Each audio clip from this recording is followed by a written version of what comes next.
موضوع الدرس في عظمة كتاب الله ورد للمنكرين المكذبين سورة الحاقة تفسير ابن كثير.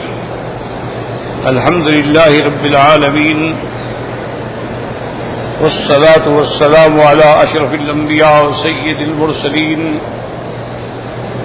سيدنا محمد وعلى آله وأصحابه أجمعين. اللهم صل على سيدنا محمد وعلى آل سيدنا محمد كما صليت على إبراهيم وعلى آل إبراهيم في العالمين إنك حميد مجيد. أعوذ بالله من الشيطان الرجيم. بسم الله الرحمن الرحيم. فلا أقسم بما تبصرون وما لا تبصرون إنه لقول رسول كريم وما هو بقول الشاعر قليلا ما تؤمنون ولا بقول كاهن قليلا ما تذكرون تنزيل من رب العالمين. قال المؤلف والمفسر رحمه الله تعالى أدام النفع بعلومه وعلومكم في الدارين آمين إلى أن قال يقول تعالى مقسما لخلقه بما يشاهدونه من آياته في مخلوقاته الدالة على كماله في أسمائه وصفاته وما غاب عنهم مما لا يشهدونه من المغيبات عنهم. إن القرآن كلامه ووحيه وتنزيله على عبده ورسوله الذي اصطفاه لتبلیغ الرسالة وأداء الأمانة. اب مفسر رحمۃ اللہ علیہ ان آیات کی تفسیر بیان فرماتے ہیں کہ اللہ پاک نے قسم کھائی ہے اپنی مخلوقات کے لیے جن چیزوں کو یہ دیکھتی ہیں اللہ کی آیات اس کی مخلوقات میں سے الدالۃ علی کمالہ جو اللہ تعالیٰ کے کمال پہ دلالت کرتی ہیں اس کی اسماء میں بھی اور صفات میں بھی. وما غاب عنہم اور ان چیزوں کی بھی قسم کھائی جو ان سے غائب ہیں جن کو وہ نہیں دیکھتی ہیں. ان القرآن اور قسم کے بعد کیا فرمایا کہ قرآن جو ہے یہ اللہ کا کلام ہے اللہ کا وحی ہے اللہ کا اتارا ہوا ہے. علی عبدہ و رسولہ اپنے بندے اپنے پیغمبر حضرت سیدنا محمد مصطفیٰ صلی اللہ علیہ وسلم الذی اصطفاہ لتبلیغ الرسالۃ واداء الامانہ جن کو اللہ تبارک و تعالی نے اپنی رسالت کے لیے اور امانت کے لیے چن لیا تھا. اس کے ذریعے اللہ نے اس قرآن کو پوری دنیا کی ہدایت کے لیے بھیجا ہے. اس لیے فرمایا فلا اقسم بما تبصرون میں قسم کھاتا ہوں ان چیزوں کی جو تم دیکھتے ہو وما لا تبصرون اور ان چیزوں کی جو تم نہیں دیکھتے ہو. انہ لقول رسول کریم. بعض علماء نے فرمایا کہ یہاں رسول کریم سے مراد حضرت محمد مصطفیٰ ہے اور بعض علماء فرماتی ہیں کہ اس سے مراد حضرت جبریل علیہ السلام ہے. انہ لقول رسول کریم یعنی محمد صلی اللہ علیہ وسلم اضافہ الیہ علامات تبلیغ. اس کو حضور کا قول کیوں کہا گیا حالانکہ یہ اللہ کا کلام ہے جو کہ تبلیغ حضور نے فرمانی ہے پہنچانے والے حضور محمد مصطفیٰ ہیں. اسی نسبت سے ان کا ذکر فرمایا گیا.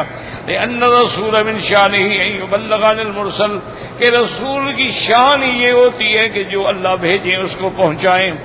ولہذا اضافہ فی سورۃ التکویر الرسول الملکی. یہاں حضور کی رسول کریم سے مراد محمد مصطفیٰ ہے اور سورۃ التکویر کے اندر رسول سے مراد وہ رسول ملکی یعنی جبریل علیہ السلام ہے. فرمایا انہ لقول رسول کریم ذی قوت بڑی قوت والے طاقت والے عند ذی العرش مکین اللہ کے ہاں اللہ تبارک و تعالیٰ کے عرش کے قریب ٹھکانے والے. مطاع ثم امین اور جس کی اطاعت کی جاتی ہے اس کے بعد وہ امانت والا بھی ہے. وہذا جبریل علیہ الصلاۃ والتسلیم. اس قسم کے بعد اللہ پاک نے فرمایا تھا وما صاحبکم بمجنون یعنی محمد صلی اللہ علیہ وسلم کہ تمہارا ساتھی حضرت محمد مصطفیٰ دیوانہ نہیں ہے بلکہ اس کو دیوانہ کہنے والے دیوانے ہیں. اس سے بڑا فرزانہ، بڑا عقل والا، بڑی شان والا تو کوئی پیدا ہی نہیں ہوا دنیا میں۔ اور اس کے بعد فرمایا وَلَقَدْ رَآهُ بِالْأُفُقِ الْمُبِينِ، یعنی ان محمد صلی اللہ علیہ وسلم رأى جبریل علی صورت التي خلقه اللہ علیہا۔ اللہ تبارک و تعالی نے فرمایا وَلَقَدْ رَآهُ، یعنی تحقیق یہ پکی بات ہے کہ میرے مدنی پاک نے حضرت جبریل کو آسمانوں پہ بھی دیکھا، یعنی آپ نے 2 دفعہ دیکھا ہے، زمین پر بھی دیکھا ہے، آسمانوں پہ بھی دیکھا ہے، علی صورت الذی خلقہ اللہ علیہ، یعنی جبریل کی اصلی صورت میں جس پہ اللہ نے اس کو پیدا کیا حضور پاک صلی اللہ علیہ وسلم نے دیکھا ہے۔ اس لیے بعض علماء فرماتے ہیں گویا یہ قرآن کی سند کا بیان ہے۔ سند اور اسناد کہتے ہیں کہ مثلا میں نے یہ علم جو ہے کس سے پڑھا؟ اپنے والد صاحب سے پڑھا۔ بھئی انہوں نے کس سے پڑھا؟ یہ سند جائے گی او سرکار دو عالم تک صلی اللہ علیہ وسلم۔ سند کا معنی یہ ہوتا کہ پہلے ہی اسناد جو ہے نا یہ چلیں گی تو یہ پہنچیں گی مثلا امام بخاری تک، یہ پہنچیں گی امام مسلم تک، پھر امام بخاری نے کس سے پڑھا؟ یہ چلتے چلتے چلتے تابعین، پھر صحابہ، پھر سرکار دو عالم صلی اللہ علیہ وسلم۔ اور یہ بھی یاد رکھیں کہ جتنا اسناد میں واسطے کم ہوتے ہیں اتنا وہ سند اونچی ہوتی ہے۔ مقصد یہ ہے کہ حضور پاک کے درمیان میں اور روایت کرنے والے کے درمیان میں اگر 20 واسطے ہیں لیکن دوسری سند میں 10 واسطے ہیں، تیسری سند میں 5 واسطے ہیں، چوتھی سند میں 3 واسطے ہیں، تو جتنا واسطے کم ہوتے جائیں گے سند اونچی ہوتی جائے گی۔ اس لیے اسناد جو ہے وہ ثلاثی بھی ہوتی ہیں، رباعی بھی ہوتی ہیں، خماسی بھی ہوتی ہیں، سداسی بھی ہوتی ہیں۔ اور اسناد جو ہیں یعنی اعتبار سند کے اسناد ثلاثی جو ہیں، یعنی آپ یوں اندازہ کریں کہ ساری بخاری شریف میں صرف 22 حدیثیں ہیں، یعنی جو اسناد ثلاثی کے ساتھ۔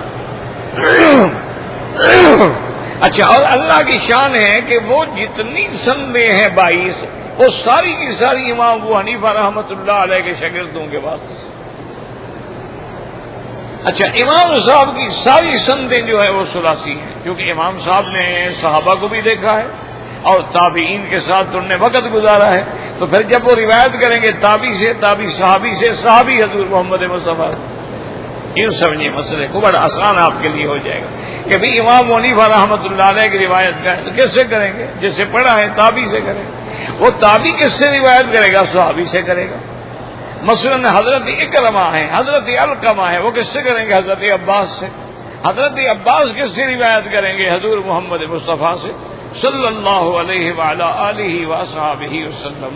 تو جو سند جو ہے جتنا واسطے کم ہوتے جائیں گے اتنا اونچی ہوتی جائے گی۔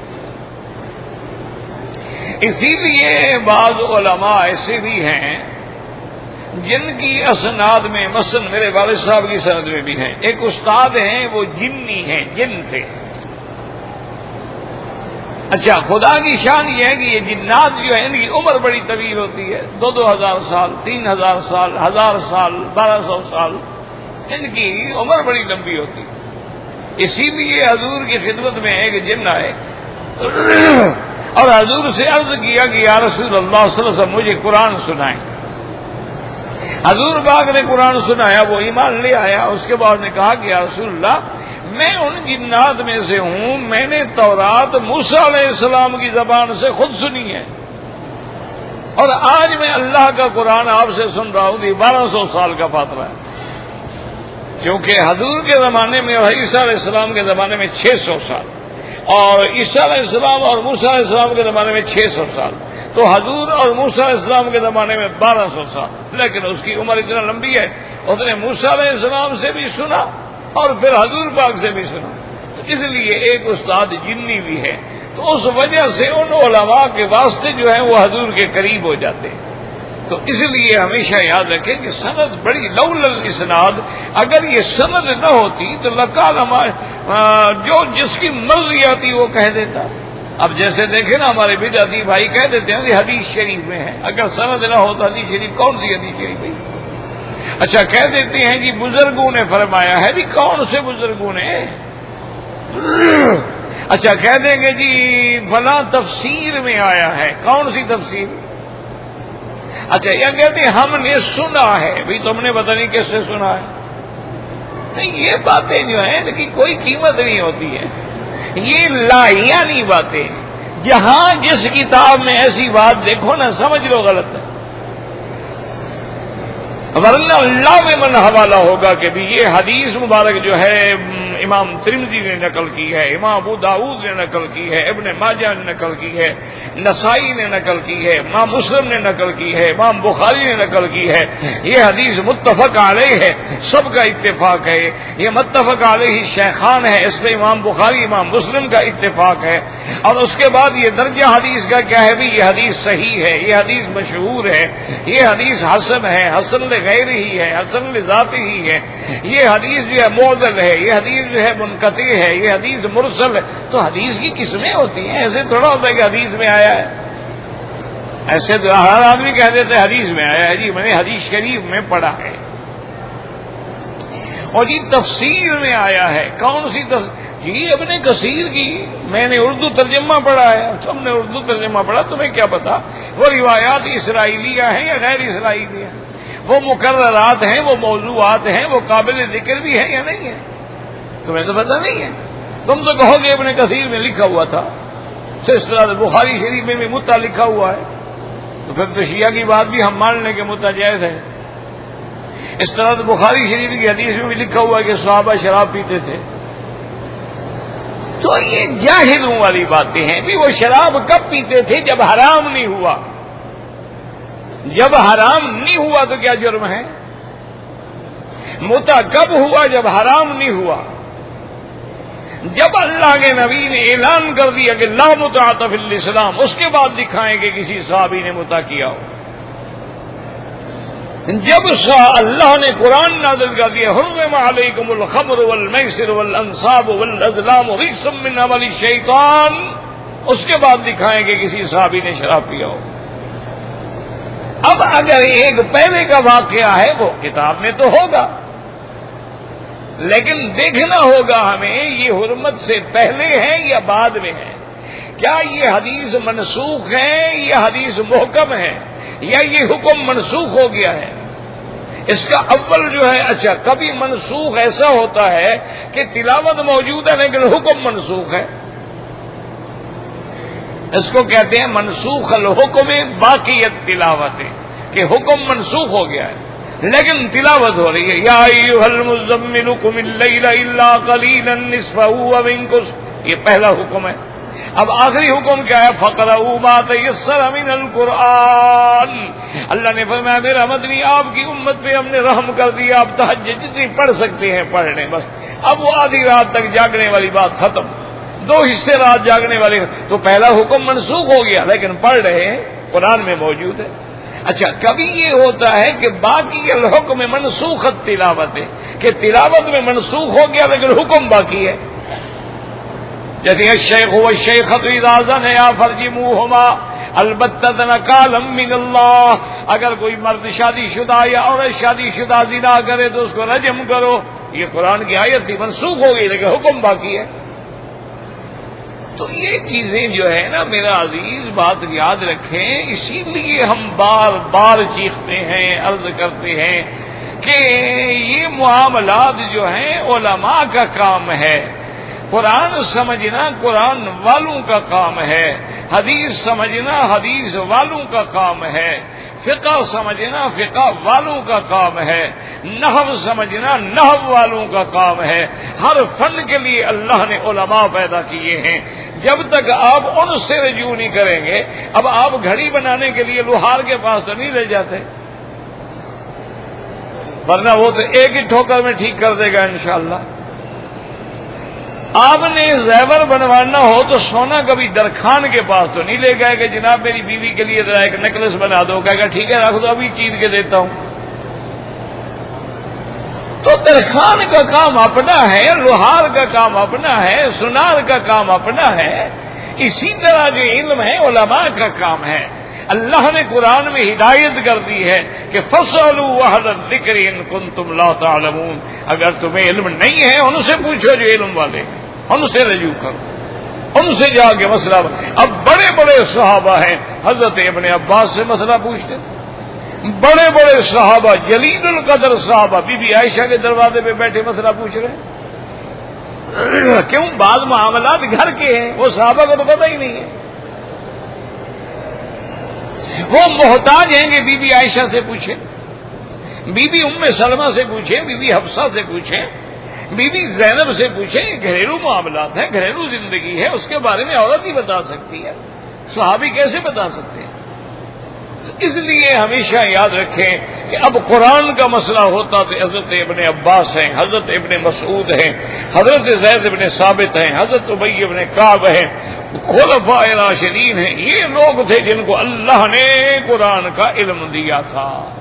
تو اس لیے علماء نے فرمایا، اللہ نے قرآن کی بھی سند بیان کر دی ہے کہ قرآن اتارنے والا کون ہے؟ تنزیل من رب العالمین. اور کہیں فرمایا تنزیل من حکیم حمید. اور کہیں فرمایا انا نحن نزلنا الذکر وانا لہ لحافظون. اور کسی جگہ فرمایا انزلنا الیک نورا مبینا. اور کہیں فرمایا کذالک اوحینا الیک روحا من امرنا، کہ اتارنے والا خدا ہے میرا اللہ. آپ نے اتارا تو لانے والا کون ہے؟ فرمایا نزل بہ الروح الامین.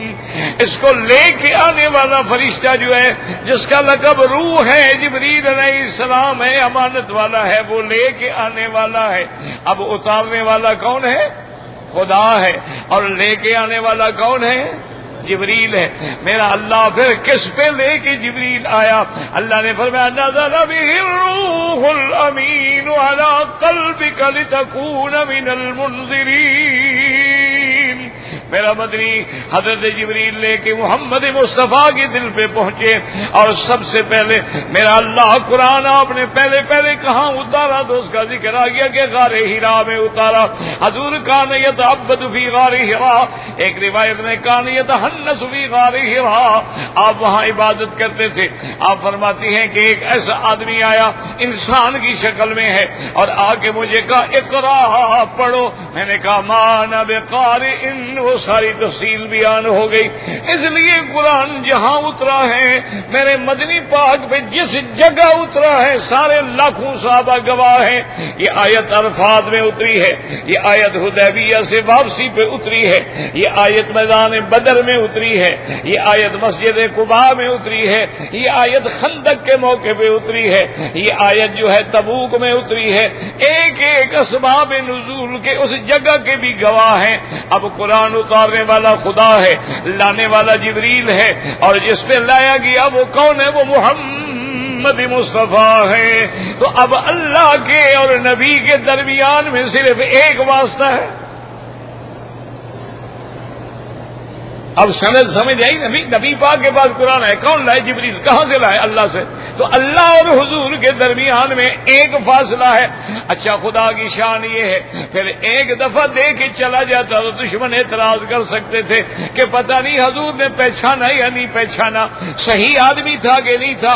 اللہ نے فرمایا نانا جبریل کی اصلی شکل میں بھی ہم نے محمد کو دکھلا دیا، تاکہ سند میں کوئی شبہ ہی نہ رہے. نا کہ بھی ایک آدمی آیا تھا، مجھے یہ کہہ گیا کون تھا؟ اچھا جی انسان کی شکل میں، بھائی انسان کی شکل میں تھا، پتہ نہیں اس کی اصلی شکل کیا تھی. تو اللہ پاک نے حضور کو 2 دفعہ دکھلا دیا، ایک دفعہ دنیا میں زمین پر، اور ایک دفعہ والا قد رآہ فی الافق المبین. حضور پاک نے آپ کو آسمانوں پہ دیکھا، اور جب زمین پہ دیکھا حضور فرماتے ہیں قد سد الافق، یہ آسمان زمین کے درمیان جو خلا ہے یہ سارا بھر گیا جبریل کے پروں سے. اور فاغمی علی رسول اللہ، حضور پاک بے ہوش ہو گئے. کہ یہ کیا چیز ہے؟ اور جبریل کہتے ہیں پھر میں نے جلدی جلدی اپنی شکل بدلی، ثم دنا فتدلا فکان قاب قوسین او ادنا، پھر میں انسان کی شکل میں آیا اور میں نے آگے حضور کو مٹی سے اٹھایا، میں نے کہا انت رسول اللہ وانا جبرائیل، میرے مدنی آپ کیوں ڈر گئے؟ میں تو جبریل ہوں، آپ نے تو کہا تھا مجھے دکھلاؤ شکل، رسول اللہ تو آپ ہیں۔ تو آپ نے دنیا میں بھی آپ نے فرمایا جبریل یہ تمہارے اتنے پر ہیں؟ تو جبریل علیہ السلام نے عرض کیا کہ یا رسول اللہ میرے تو 600 پر ہیں، اللہ کے تو ایسے فرشتے ہیں جن کے 5,000 پر ہیں، میں تو 600 والا ہوں۔ اللہ اکبر! تو اللہ نے زمین پر بھی دکھلا دیا، پھر آسمانوں پہ بھی دکھلا دیا، تو اب حضور کے اور اللہ کے درمیان میں واسطہ کون بنا؟ صرف جبرائیل۔ کتنے سند کبھی ہے؟ اچھا ایک آدمی کہہ سکتا تھا کہ راوی کو تو دیکھا نہیں، اللہ نے فرمایا دیکھ بھی لیں تاکہ دشمن اعتراض نہ کر سکے۔ اچھا اب حضور نے کس کو پڑھایا؟ صحابہ کو۔ لانے والا ایک، آگے پہنچانے والا کون؟ محمد الرسول اللہ۔ اور حضور نے کس کو پہنچایا؟ لاکھوں صحابہ کو، اور پھر لاکھوں صحابہ نے کس کو پہنچایا؟ ساری امت محمد مصطفیٰ کو صلی اللہ علیہ وسلم۔ تو یہ اس لیے ہمیشہ یاد رکھیں کہ اللہ پاک فرماتے ہیں انہ لقول رسول کریم، یہاں مراد محمد مصطفیٰ ہے، اور سورۃ تکویر کے اندر جو مراد ہے وہ جبریل علیہ السلام ہے۔ وہاں اللہ نے فرمایا ذی قوت عند ذی العرش مکین۔ اچھا وہاں بھی رسول کریم، یہاں بھی رسول کریم، لیکن وہاں کیسے پتہ چلے کہ یہاں وہ مراد حضور ہیں اور وہاں مراد جبریل ہیں؟ اس کی وجہ یہ ہے کہ آگے قرآن خود تفسیر کر دیتا ہے ذی قوت عند ذی العرش مکین، وہ طاقت والا فرشتہ جو ایک پر پہ اٹھا کے قوم لوط کی بستیوں کو آسمان تک لے گیا اور پھر الٹ دیا، اتنی طاقت والا۔ اچھا اس کی طاقت کا بیان کیوں کیا؟ تاکہ کل شیعہ نہ کہہ سکیں کہ جناب قرآن تو حضرت علی کے پاس آیا تھا لیکن 3 صحابہ نے چھین کے محمد مصطفیٰ کو دے دیا۔ اللہ نے فتوا دیا اور ظالمو وہ اتنا طاقت والا ہے اس سے کوئی نہیں چھین سکتا۔ اچھا چلو اس کو چھینا نہ گیا ہو، اپنی مرضی سے اس نے حضرت علی کے بجائے نبی کو دے دیا۔ اللہ نے فرمایا نا امین، وہ امانت والا ہے، کبھی خیانت نہیں کر سکتا۔ ساری وضاحت ہو گئی۔ اب اس کے بعد بھی کوئی نہ مانے تو پھر اللہ کی مرضی۔ دیکھو نا جی اب رات ہے، کوئی کہے نہیں جناب دن ہے۔ وہ ہمارے ہاں ایک مثال ہے، ایک آدمی کہنے لگا کہ جی میں ملتان گیا تھا، سارے ملتان والوں کو میں نے جھوٹا کر دیا، سب جھوٹے ہو گئے۔ جس نے سنا وہ حیران ہو گیا، یار سارے ملتان والے کیسے جھوٹے ہو گئے؟ اس نے کہا کیسے جھوٹا کرے؟ اس نے کہا جو بات وہ کہتے تھے میں کہتا میں نہیں مانتا، جھوٹے ہو گئے۔ اب اس کا تو کوئی علاج نہیں نا دنیا میں کہ جو آدمی تمام دلائل کے دیکھنے کے بعد بھی نہ مانے، مثلا اب یہودی ہے، نصرانی ہے، ہندو ہے، نہیں مانتے کہ اللہ کا قرآن ہے، تو مقابلہ کرو، لے آؤ قرآن کے مقابلے پہ کوئی صورت۔ دیکھو نا تم تو چاند پہ پہنچ گئے ہو، تم نے تو مریخ پہ ڈورے ڈال دیے ہیں، تم نے تو سمندروں کو کنگھال ڈالا ہے، تم تو زمین کی تہوں سے نیچے جا کے معدنیات ڈھونڈ رہے ہو، پٹرول ڈھونڈ رہے ہو، سیٹلائٹ کھڑا کر کے ہر بندے کے گھر کو دیکھ رہے ہو، جھانک رہے ہو۔ تو اگر یہ اللہ کا قرآن نہیں ہے تو لے آؤ نا قرآن کے مقابلے پہ کوئی صورت بنا کر کرو مقابلہ۔ اچھا دوسری بات یہ ہے، یاد رکھو کہ آج کے اس دور میں یعنی ہر چیز جو ہے نا جی وہ بالکل فوکس ہے، ہر چیز ریکارڈ میں ہے۔ یہ میرے عزیز بھائی بزرگ بیٹے جو بیٹھے ہو نا، ایک بات سن لو، یہ جو بڑے بڑے قیمتی موبائل ہیں نا تمہارے، یہ بڑے بڑے آئی فون ہے جی، یہ بلیک بیری ہے جی، HTC ہے جی، یہ فلان ہے جی، یہ فلاں ہے، اس میں جتنی تم فلمیں بناتے ہو نا، سب سے پہلے وہ کافروں کے پاس ریکارڈ ہوتی ہیں۔ تمہاری شادیوں میں، تمہاری خوشیوں میں، یا گھر میں بیٹھ کے بیوی کی فلمیں بنا، سب ان کے پاس ہوتی ہیں، اس کو وہ دیکھتے ہیں، اگر ضرورت ہو تو اس کو فوراً وہ ویب سائٹ پہ ڈال کے تمہیں رسوا کر دیتے ہیں پوری دنیا میں۔ کہ دیکھو جی بڑا مولوی مکی بنتا تھا، دیکھو عورت کے ساتھ نہیں بیٹھا ہوا، ایک منٹ میں وہ تیری عزت کو اچھال دیں گے۔ سارا پہلے ان کے پاس ریکارڈ محفوظ ہوتا ہے، وہ دیکھتے پھر آتا ہے۔ اچھا، پھر ان کے بعد وہ ریکارڈ 6 مہینے سال سال تک محفوظ ہے، جب چاہیں تمہارا ڈاٹا نکال لیں، جب چاہیں تمہاری آواز کی کاپی نکال کے سنوا دیں۔ تم کہو میں نے ٹیلی فون نہیں کیا، میرا ٹیلی فون پڑا تھا، کسی نے اٹھا لیا ہوگا، میں کہ جناب اپنی آواز سن لیں۔ اچھا، اب چھوٹے چھوٹے لیپ ٹاپ ہیں، اتنے سے بھی ہیں، اتنے بھی ہیں، کتابیں بھی ہیں، یعنی یہاں بیٹھ کر آپ کا گھر ہے پاکستان میں، بنگلہ دیش میں، ہندوستان میں، دیہات میں ہے، گاؤں میں ہے، آپ لیپ ٹاپ پہ چلتے چلتے چلتے فوکس کریں اپنا گھر، دیکھ لیں کہ وہ میرا گھر ہے۔ تو جب تم اتنا ترقی کر گئے ہو تو قرآن کا مقابلہ کرو نا۔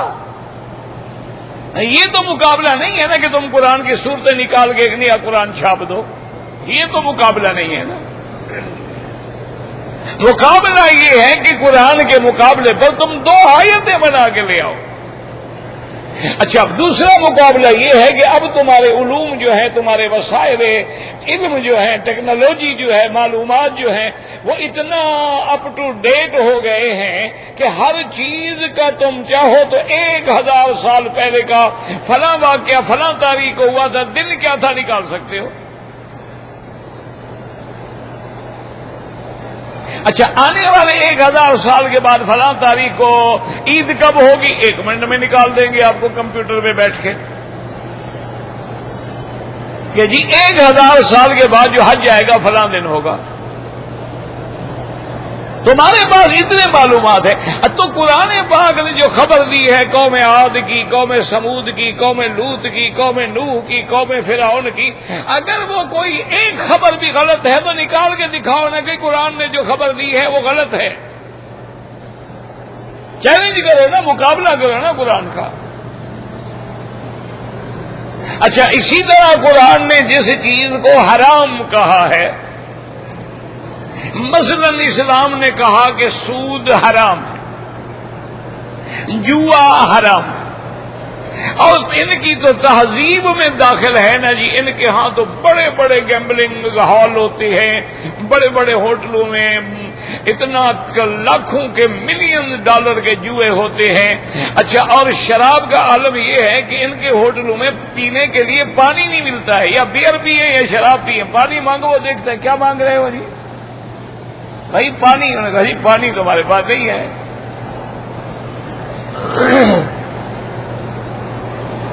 لیکن اسلام نے کہا حرام ہے، آج یہ خود بدبخت کہہ رہے ہیں بھی جوا بند کرو، آج یہ خود کہہ رہے ہیں کہ واقعی شراب حرام ہے، 18 سال سے چھوٹے بچے کو نہ دو۔ ہاں 18 سال کا ہو گیا واقعی والے کے مرے، اپنے آپ کو زہر خریدنا چاہتا ہے خرید لے، لیکن کم عمر والے بچے کو نہ دو تاکہ وہ تباہ نہ ہو جائے۔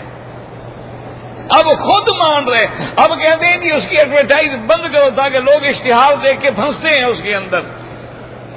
اسلام نے کہا خنزیر حرام ہے، اب یہ خود بدبخت کہہ رہے ہیں کہ خنزیر کے گوشت کھانے سے آدمی کو کینسر ہوتا ہے، خنزیر کے گوشت کھانے سے آدمی کی غیرت کا مادہ جو ہے وہ ختم ہو جاتا ہے، خنزیر کے گوشت کھانے سے آدمی کے فلاں ہارمون جو ہیں وہ تبدیل ہو جاتے ہیں۔ اب خود بکواس کر رہے ہیں۔ تو قرآن کی کسی بات کو جھٹلاؤ، جرات کرو، مقابلے پہ آگے کھڑے ہو جاؤ۔ احمد دیدات مرحوم فوت ہو گئے، اللہ ان کی قبر پہ کروڑوں رحمتیں فرمائے، حالانکہ وہ کوئی بڑا عالم نہیں تھا بیچارہ، عیسائیت کے خلاف مناظر تھا، تو اس نے جو ان کا سب سے بڑا پادری ہے نا، اس کو چیلنج دیا مناظرے کا، اور وہ مناظرہ بھی ایسا تھا کہ پوری دنیا کو آن لائیو دکھلانا تھا کہ جب مناظرہ ہو رہا ہو ساری دنیا ٹی وی پہ دیکھ رہی ہو۔ مناظرہ وقت ہو گیا، پادری صاحب بھی آ گئے، سارے آ گئے، تو محمد دیدات نے کہا کہ جناب آپ کے پاس تورات ہے؟ انہوں نے کہا ایسا کرو کہ تورات کا صفحہ نمبر مثال کے طور پہ 201 جو ہے نا، وہ مہربانی کر کے پبلک کے سامنے کھڑے ہو کے سنا دو۔ بھی تورات اللہ کی کتاب ہے نا، موسیٰ علیہ السلام پہ اتری ہے، صرف فلاں صفحہ جو ہے ایک صفحہ پڑھ کے سنا دو۔ ہم وہ پادری صاحب جو آئیں بائیں شائیں کرے، اور جی یہ تو مناظرے کے اندر شرط نہیں ہے، ہم نے مناظرہ تو عیسیٰ علیہ السلام کی الوہیت پہ کرنا ہے یا تثلیث پہ کرنا ہے۔ انہوں نے کہا بھائی جب تمہاری سب سے بڑی کتاب وہ ہے، انجیل ہے، جو انجیل پڑھ لو، اور فلاں صفحے سے فلاں صفحے تک پڑھ لو۔ اب پادری صاحب وہ انجیل نہ پڑھے، حتیٰ کہ احمد دیدات نے اس کو کہا اور کہا کہ لوگوں، پوری دنیا کے لوگ دیکھ رہے ہو، یہ زہر کا پیالہ پی لے گا لیکن اپنی کتاب کبھی نہیں پڑھے گا، اور اس کو کہو مجھے چیلنج کرے، جہاں سے کہے میں قرآن پڑھتا ہوں۔ ہمارا دعویٰ ہے کہ قرآن اللہ کی کتاب ہے، جہاں سے کہے میں پڑھتا ہوں۔ تو اگر ان کے پاس جو کتاب ہے، انجیل ہے، تورات ہے، جو بھی ہے، اگر وہ اللہ کی کتاب ہے، میں کہتا ہوں پڑھو، کیوں نہیں پڑھتا؟ آخر اس نے کہا جی میں نہیں پڑھتا۔ اس نے کہا نہیں پڑھتا، لکھ تو بھی، مناظرہ ہار گئے۔ کیوں؟ اس میں اتنے بکواس لکھے ہوئے ہیں کہ کوئی شریف آدمی پڑھ نہیں سکتا، کوئی شریف انسان نہیں پڑھ سکتا۔ مسلمان تو مسلمان ہے نا، جہاں یہ لکھا گیا ہو انبیاء نے اپنی بیٹیوں کے ساتھ زنا کیا، تو کوئی انسان پڑھ سکتا ہے کیا؟ اور یہ اللہ کی کتاب ہو سکتی ہے؟ اللہ نے تو اگر کہیں دشمنوں کا بھی ذکر کیا ہے تو وہ بھی بڑے پردے میں کیا ہے کہ یہ فاحشہ کا ارتکاب کرتے تھے، یہ مردوں کے ساتھ بےہودگی کرتے تھے، لیکن ایسا تو نہیں کہا نعوذ باللہ کہ لوط علیہ السلام نے شراب پی نشے میں آئے اور اپنی بیٹیوں کے ساتھ زنا کیا۔ یہ اللہ کی کتاب ہو سکتی ہے؟ تو اس لیے یاد رکھیں کہ قرآن نے ایسا انتظام کیا ہے، ساری دنیا کی طاقتیں مل جائیں، کوئی اس کے اندر ایک ذرے کے برابر بھی شبہ پیدا نہیں کر سکتا، کہ سند اتنا قوی ہو گئی کہ اللہ اور حضور کے درمیان میں صرف جبریل ہے۔ اچھا خدا کی شان ہے، اب کوئی کہہ سکتا تھا کہ ٹھیک ہے جی حضور نے جبریل کو تو دیکھ لیا، لیکن خدا کو اللہ نے معراج کی رات بلا کے اپنا دیدار بھی کروا دیا، بات ہی ختم ہو گئی۔ کہ اب اعتراض کرو جناب۔ تو اس لیے قرآن پاک یہاں کہتا ہے انہ لقول رسول کریم، یہاں جبریل مراد ہے، اور آگے فرماتے ہیں وَلَقَدْ رَآهُ بِالْأُفُقِ الْمُبِينِ، یعنی ان محمدن صلی اللہ علیہ وسلم را جبریل علی صورته التي خلقه اللہ علیہا وما هو علی الغیب بضنین۔ یاد رکھو زنین کے دو معنی ہیں، بعض علماء نے کہا وما هو علی الغیب بضنین بمتہم، وہ غیب پہ ان پہ الزام نہیں لگایا گیا کہ انہوں نے کوئی غیب کی بات چھپا لی ہو، اور بعض علماء نے فرمایا وما هو علی الغیب بضنین، اور نہیں وہ غیب کی باتوں پہ بخل کرنے والا، جیسے بخیل مال چھپا لیتا ہے، انہوں نے بھی قرآن کے کوئی احکام چھپا لی ہو، نہ میرا بدنی نہ بخل کرتا ہے نہ متہم ہے۔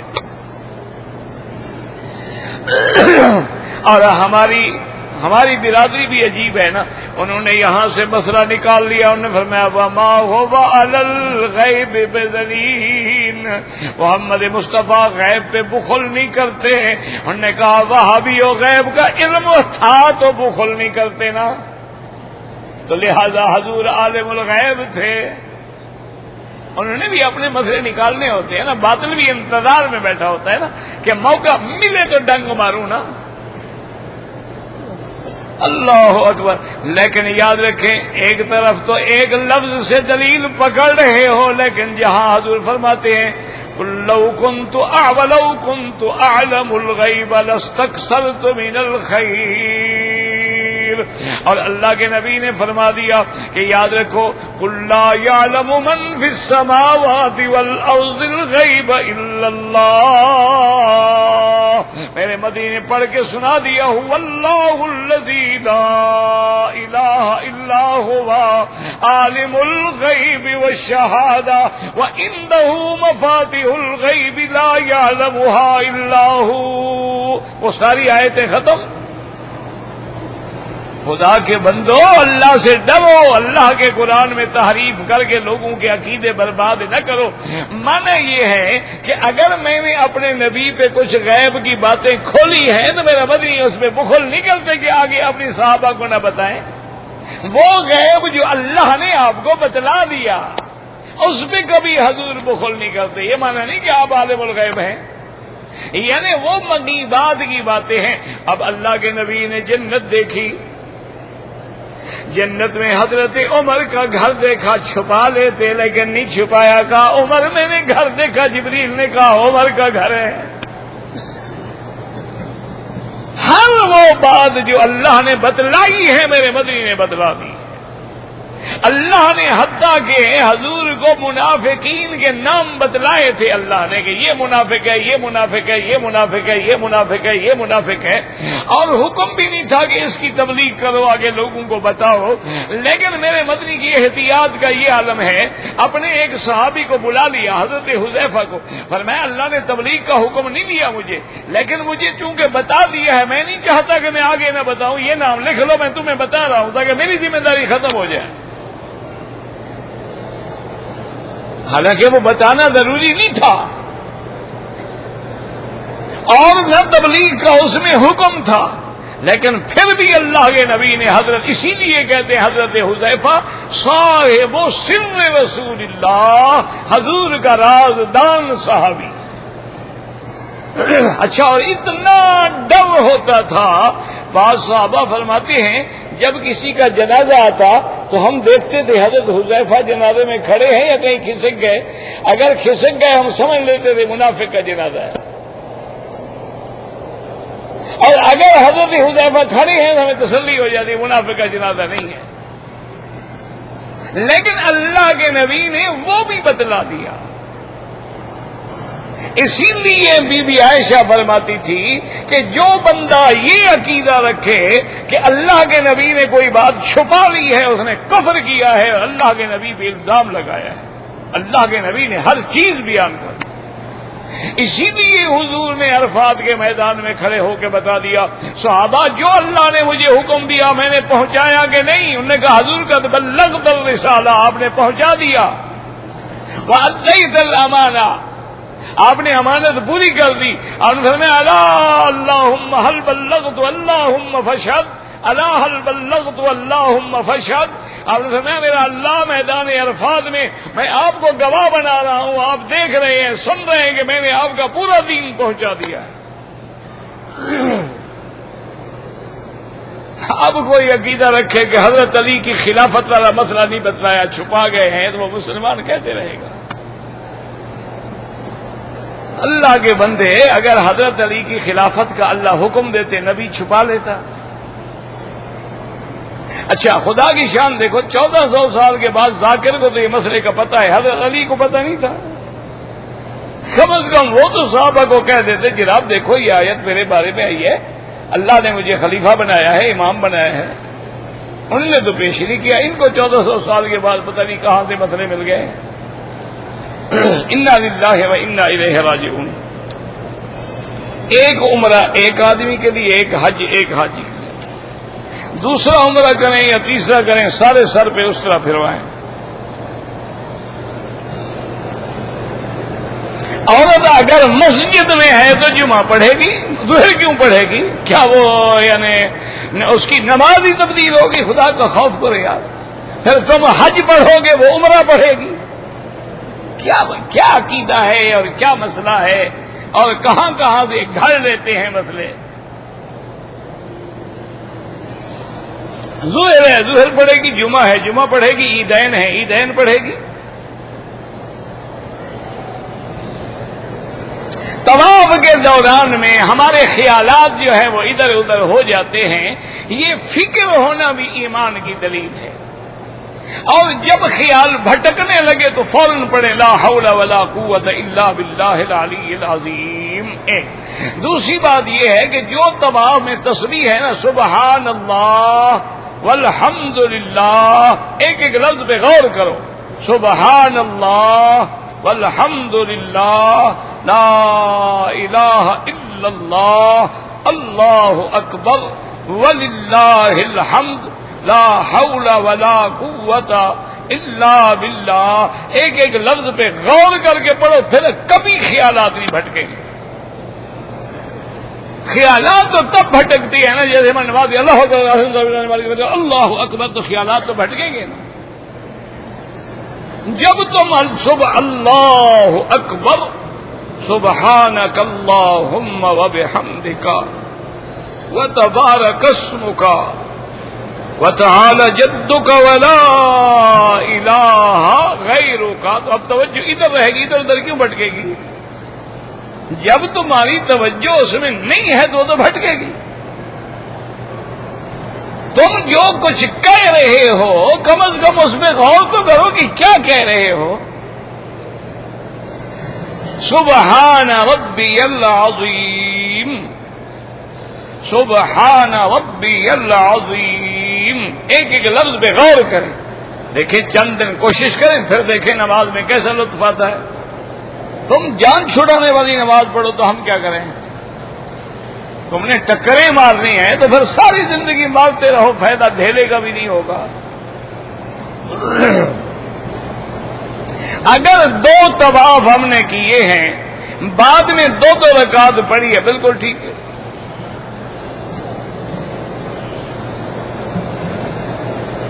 کہتے کون سی ایسی کتاب ہے جو گھر میں رکھیں اور اس میں ہمیں مسئلے مسائل کا علم ہو جائے؟ بہت ساری کتابیں ہیں۔ اب عربی میں تو بہت ساری کتابیں ہیں، اردو کے اندر بھی بہت ساری کتابیں ہیں، جیسے ہدایت نامے لکھے گئے ہیں، ہدایت زوجین ہے، ہدایت خاوند ہے، ہدایت بیوی ہے، حضور کی زوجات طیبات ہیں، سیدات ہیں، اور آسان مسائل کے لیے بہشتی زیور ہے۔ آسان کتاب ہے، ہر آدمی پڑھ کے مسئلہ سمجھ سکتا ہے۔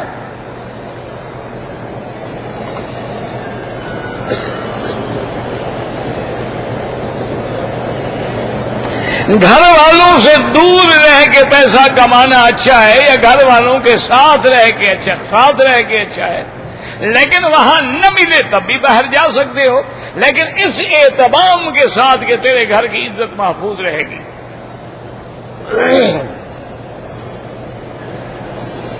والدین کو پیسے بھیج کے اچھا ہے یا ان کی خدمت کرنا؟ جیسے وہ کہیں کہ مشین بن جاؤ، ہمارے پاس مت آؤ، بس پیسہ پیسہ پیسہ بھیجو، تو ان کو اسی طرح خوش کرو۔ اس لیے آج کل ہے نا والدین کو جو خط لکھے، باجان میں کوشش کر رہا ہوں کہ مجھے چھٹی مل جائے آپ کی، جاؤ کہ نہیں بیٹا کوشش کرنے کی کیا ضرورت ہے، ابھی پیسے بناؤ۔ تو پھر جیسے والدین ویسے کرو۔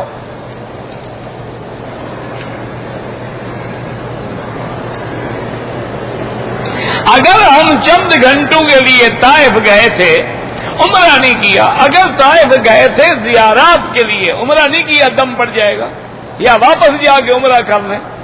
اگر ویسے کسی کام سے گئے تھے تو پھر دم نہیں پڑے گا۔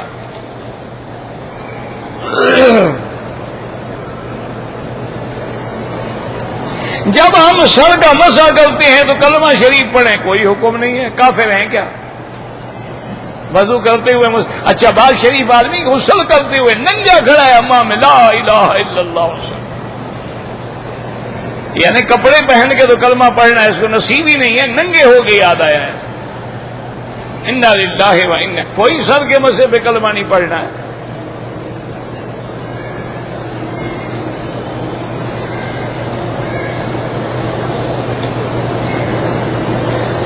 اگر ایک آدمی نے عمرے میں طواف کر لیا، 2 رکعت نہیں پڑھے، صفا مروہ دوڑنے چلا گیا، صفا مروہ دوڑ کے 2 رکعت بعد میں پڑھی ہیں، کوئی بات نہیں، کوئی مسئلہ نہیں۔ ماں کے لیے عمرہ کیا، مدینے سے بڑا اچھا کیا۔ نماز عصر کے بعد اگر ہم طواف کریں تو حنفی مسلک میں یہ ہے کہ 2 رکعت مغرب کے بعد پڑھیں، لیکن حنابلہ فرماتے ہیں کہ حرم میں ہر وقت جائز ہے۔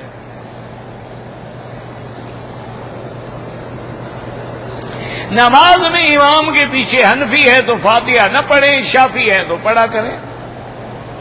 ہم تو لڑائی والے مولوی ہیں نہیں، ہم تو کہتے ہیں سب کی نمازیں ٹھیک ہیں۔ زمزم کا پانی 3 سانس، ہر پانی 3 سانس میں پیئیں گے، زمزم بھی پانی ہے۔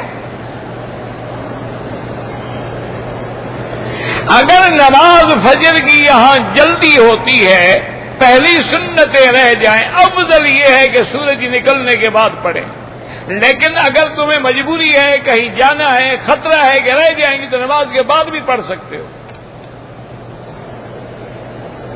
قرآن پاک کو پڑھنے کے بعد بوسہ دینا یا آنکھوں سے لگانا بالکل بدعت ہے۔ اگر بوسہ دینا سنت ہوتا یا ادب ہوتا تو سب سے پہلے صحابہ بوسہ دیتے۔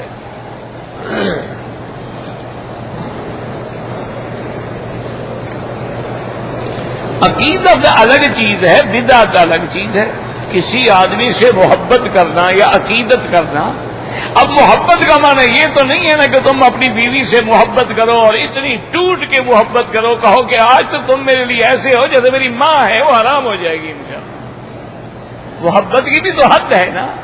اب ولی کی محبت یہ تو نہیں کہ اس کو نبی بنا دو، اور نبی کی محبت یہ تو نہیں کہ خدا بنا دو، عالم الغیب بنا دو یا حاضر ناظر بنا دو، یہ تو محبت نہیں، یہ تو غلو فی الدین ہے۔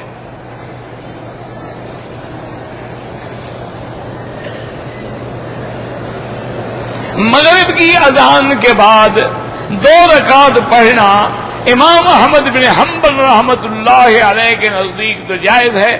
امام ابو حنیفہ فرماتے ہیں ہر نماز میں اذان اور تکبیر کے درمیان میں سنتیں پڑھی جا سکتی ہیں، لیکن مغرب کے لیے نہیں۔ وہ فرماتے ہیں ایک حدیث میں لفظ آتا ہے الا المغرب، اور دوسرا یہ ہے کہ مغرب کے لیے وقت تھوڑا جلدی پڑھنا چاہیے، چونکہ یہ ملائکہ کے مشہود کا وقت ہے۔ تو یہ بھی کوئی مسئلہ نہیں، یہ اعلیٰ اولا کے مسئلے ہیں، یعنی ایک امام کے نزدیک یہ افضل ہے، ایک یہ افضل ہے۔ یہ کوئی کفر اسلام کا جھگڑا نہیں ہے کہ لڑائی کرو۔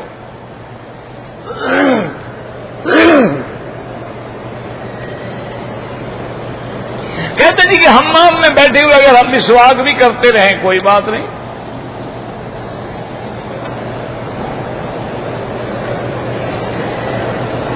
میں رکن یمانی پہ سنت یہ ہے موقع ملے دایاں ہاتھ لگائیں بسم اللہ اللہ اکبر، نہ ملے تو چلے جائیں، نہ اشارہ کریں نہ بوسہ دیں۔ اگر پاکستانی ہے یا ہندوستانی ہے جو عمرے پہ آئے ہیں یا ویسے آئے ہیں، مکہ مکرمہ میں 15 دن ٹھہرنے کی نیت نہیں ہے تو مسافر نماز قصر پڑھیں گے۔ اگر 15 دن یا زیادہ ٹھہرنا ہے مقیم ہے پوری پڑھیں گے، امام کے پیچھے تو ویسے بھی پوری پڑھیں گے۔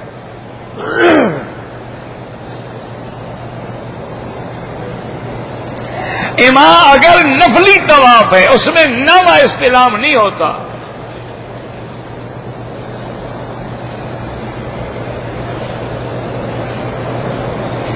فقرانے کا پیسہ پتہ نہیں کیا، فقرانہ نہیں فطرانہ، اچھا فطرانہ رمضان شریف والا، وہ اپنے ملک میں بھیج سکتا ہے، بھیج سکتا ہے۔ اپنی بیٹی کو زکوٰۃ دے سکتے ہیں؟ بالکل نہیں دے سکتے، بیٹی کا خرچہ تمہاری ذمہ داری ہے۔ والدہ زندہ ہے، لڑکا والدہ کی طرف سے حج کرے، بالکل کر سکتا ہے، پہلے اپنا کرے پھر والدہ کا کرے۔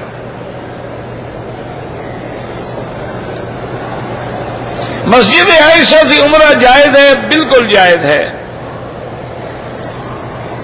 اگر فجر کی نماز میں امام نے سورت پڑھی جس میں سجدہ تلاوت تھا، ہمیں معلوم نہیں تھا، تو جو لوگ رکوع تک بھی چلے گئے ان کی تو نماز ہو گئی، جو بالکل کھڑے رہے نہ رکوع میں گئے نہ سجدہ کیا، نماز نہیں ہوئی، وہ دوبارہ پڑھیں۔ احرام کی حالت میں حجر اسود کا بابا بوسہ لینا جائز ہے، لیکن کبھی کبھی عطر لگا ہوتا ہے، تو احرام میں کہیں تمہیں عطر نہ لگ جائے، اس لیے احتیاط ہوتی ہے کہ بوسہ نہ دیں۔ اگر حلق کرانے کے لیے خوشبو والا شیمپو استعمال کرے دم پڑ جائے گی، پہلے روک دو حجام کو کہ خبردار بالکل نہیں استعمال کرنا، صابن ضروری ہے، سادہ صابن لگا لو۔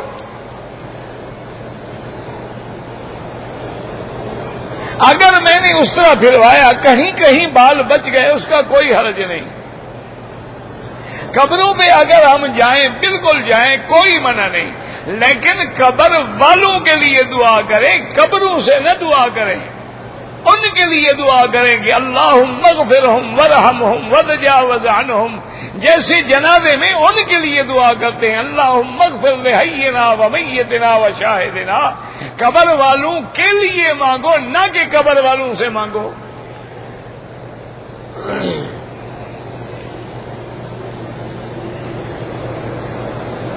میری بیٹی بیمار ہے، اللہ ہر بیمار کو شفا دے۔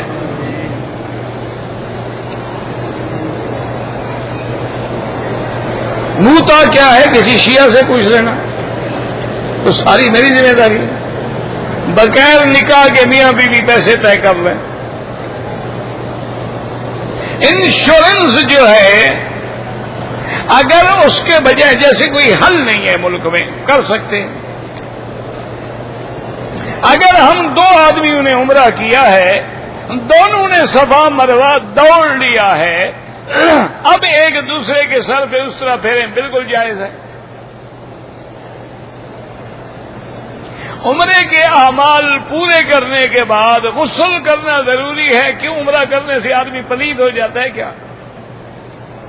نہ، کیوں ضروری ہے؟ آخر اللہ نے عقل دیا ہے، کوئی بہت سا تو نہیں بھرا ہوا، تم نے عمرہ کیا ہے، نیکی کا کام ہے، غسل کا کیا مطلب ہے؟ کرنا چاہو کر لو، تمہاری مرضی ہے۔ اگر کسی نے سر منڈانے سے پہلے مونچھوں پہ اس طرح پھروا دیا، صرف ایک بکری دم،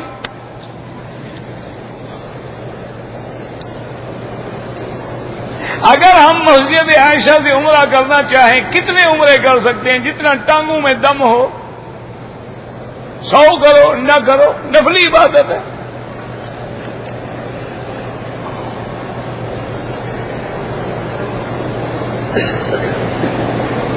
ایک عورت پاکستان سے اپنے باپ کے ساتھ آئی ہے، اور بھی دیگر رشتہ دار ہیں، عورتیں بھی ہیں، اگر یہاں مسجد عائشہ سے احرام باندھنے کے لیے ان عورتوں کے ساتھ چلی جائے کوئی حرج نہیں، وہ تو سفر نہ کرے۔ ٹی وی وغیرہ کا کاروبار یا ڈش کا کاروبار کرنا درست نہیں ہے، کیونکہ لوگ غلط بھی تو استعمال کرتے ہیں، ویسے صحیح بھی استعمال ہو سکتا ہے۔ اب اس کے اندر اب آپ دیکھیں کہ انٹرنیٹ پہ پورا سیاست آ گیا، انٹرنیٹ پہ پورا فقہ علی المذاہب الاربع، 4 ائمہ کی فقہ آ گئی ہے، انٹرنیٹ پہ پورا علم المیراث آ گیا ہے، تو اگر آدمی فائدہ اٹھاتا ہے تو کوئی حرج نہیں، لیکن وہ جو ہمارے لوگ غلط استعمال کرتے ہیں اس وجہ سے پھر وہ خطرناک ہو جاتا ہے۔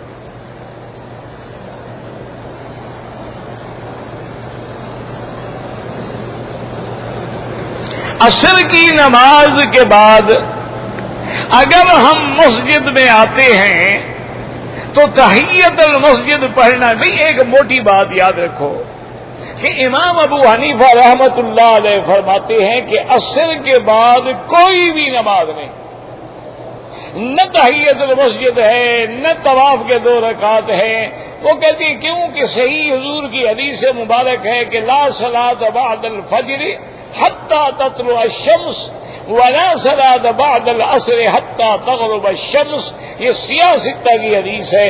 حضور نے فرمایا فجر کے بعد کوئی نماز نہیں جب تک سورج نہ نکلے، اور عصر کے بعد کوئی نماز نہیں جب تک کہ سورج ڈوب نہ جائے. امام صاحب اس حدیث کو لیتے ہیں.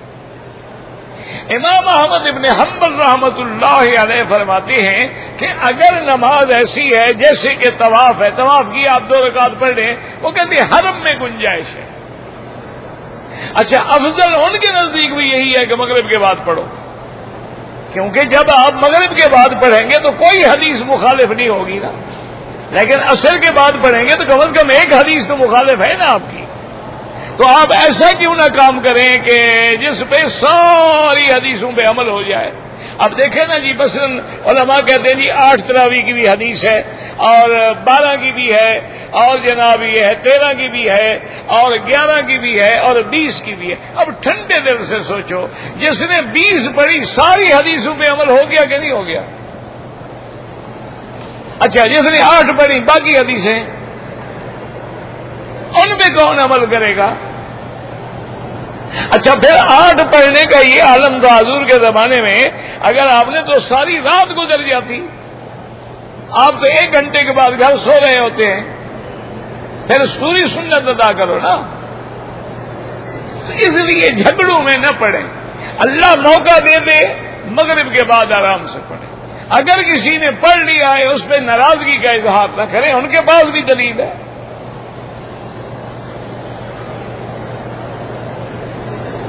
کہتے تھے کہ عورت نماز جنازہ پڑھ سکتی ہے حرم میں، کیوں نہیں پڑھ سکتی؟ فرض نماز پڑھ سکتی ہے، جنازے میں کیا رکاوٹ ہو گئی ہے؟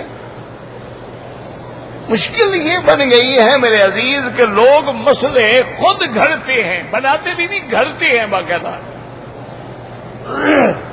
مسئلہ یہ ہے کہ جنازے کے لیے عورت کو گھر سے نہیں آنا چاہیے کہ جی میں جنازہ پڑھنے جا رہی ہوں، یہ منع ہے. اگر وہ پہلے سے مسجد میں بیٹھی ہوئی ہے اور جنازہ کھڑا ہو گیا تو پڑھ لے. مسئلہ سمجھا کریں.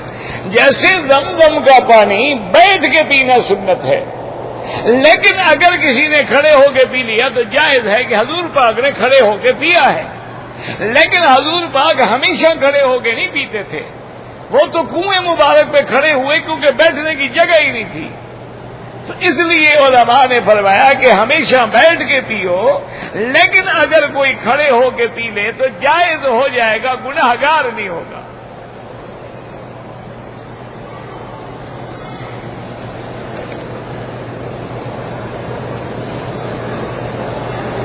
میں نے حلق کرایا، کچھ بال نہیں اتر گئے تھے، صابن لگا کے اتارے گئے، کوئی حرج نہیں. اللہم صلی علی سیدنا محمد وعلی آل سیدنا محمد وبارک وسلم. یا حی یا قیوم یا ذا الجلال والاکرام، یا ذا الجلال والاکرام، یا ذا الجلال والاکرام، یا علی یا عظیم، یا علیم یا حلیم.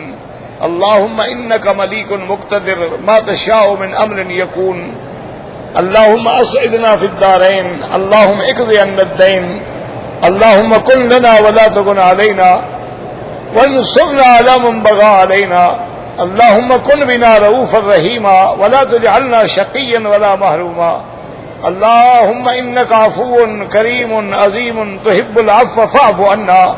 یا اللہ عالم اسلام کی حفاظت فرما، یا اللہ اسلام کی عظمت و غلبے کا فیصلہ فرما، یا اللہ کفار کی ذلت آمیز شکست کا فیصلہ فرما، یا اللہ بیماروں کو شفا عطا فرما، یا اللہ بے حیاؤں کو حیا عطا فرما، یا اللہ بے دینوں کو دین عطا فرما، یا اللہ بے اولادوں کو اولاد عطا فرما، جن کی اولادیں ہیں ان کو صالح بنا، یا اللہ جن کے گھروں میں بچیاں ہیں ان کے رشتے آسان فرما دے، یا اللہ بے روزگاروں کو روزگار عطا فرما دے. یا الہ العالمین ہمیں مانگنا بھی نہیں آتا، بغیر مانگے عطا فرما دے. یا اللہ اسلام کا صحیح سمجھ عطا فرما دے. یا اللہ عقیدہ توحید کا فدائی بنا دے. یا اللہ حضور محمد مدنی کی سنت کا سپاہی بنا دے. یا اللہ بدعت و شرک سے نفرت کرنے والا بنا دے. یا اللہ حق پہ چلنے والا بنا دے. یا اللہ حق کی سمجھ عطا فرما. یا اللہ تمام تیرے دین کے کام کرنے والے جس ملک میں ہیں ان کی جان مال آبرو عزت کی حفاظت فرما، اور یا اللہ جو مظلوم شہید ہو رہے ہیں اللہ ان کی قبروں پہ کروڑوں رحمتیں نازل فرما۔ ربنا آتنا فی الدنیا حسنۃ وفی الآخرۃ حسنۃ وقنا عذاب النار۔ سبحان ربک رب العزۃ عما یصفون وسلام علی المرسلین والحمد للہ رب العالمین آمین برحمتک یا ارحم الراحمین۔ اللهم صل علی سیدنا محمد وعلی آل سیدنا محمد كما صليت على ابراہیم وعلى آل ابراہیم في العالمین انک حمید مجید۔ یہ آپ کے پاس ہے سورۃ الملک اور سورۃ کلام کی سیڑھیاں بن گئی؟ نہیں بنا ابھی کمپیوٹر میں ہوتا ہے، کمپیوٹر میں کمپیوٹر میں کمپیوٹر میں کمپیوٹر میں کمپیوٹر میں کمپیوٹر میں کمپیوٹر میں کمپیوٹر میں کمپیوٹر میں کمپیوٹر میں کمپیوٹر میں کمپیوٹر میں کمپیوٹر میں